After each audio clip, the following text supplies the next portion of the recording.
आणि थेट जातोय पुण्यातील प्रकट मुलाखतीमध्ये मुख्यमंत्री देवेंद्र फडणवीसांनी अजित पवारांवरती निशाणा साधलाय। अजितदादा बोलतात, माझं काम बोलतं, मी आतापर्यंत संयम पाळला, त्यांचा संयम ढासळला, अशा तिखट शब्दांत फडणवीसांनी टीका केली आहे। 15 तारखेनंतर अजित पवार बोलणार नाही तसा टोलाही फडणवीसांनी हाणलाय।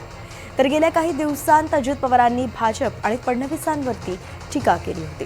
फडणवीसांनी एवढ्या तिखट शब्दांत अगदी पहिल्यांदाच अजित पवारांवरती टीका केली आहे।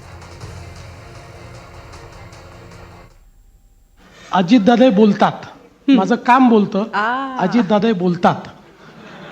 पण मला या ठिकाणी सांगितलं पाहिजे की खरं म्हणजे मी असं सांगितलं होतं की जिथे आपण लढतो तिथे आपण मैत्रीपूर्ण लढती असं समजूया आणि एकमेकावर एकमेकाच्या पक्षावर टीका करू नये। मी आत्तापर्यंत तो संयम पाळला आहे, त्यांचा संयम थोडा ढळला आहे।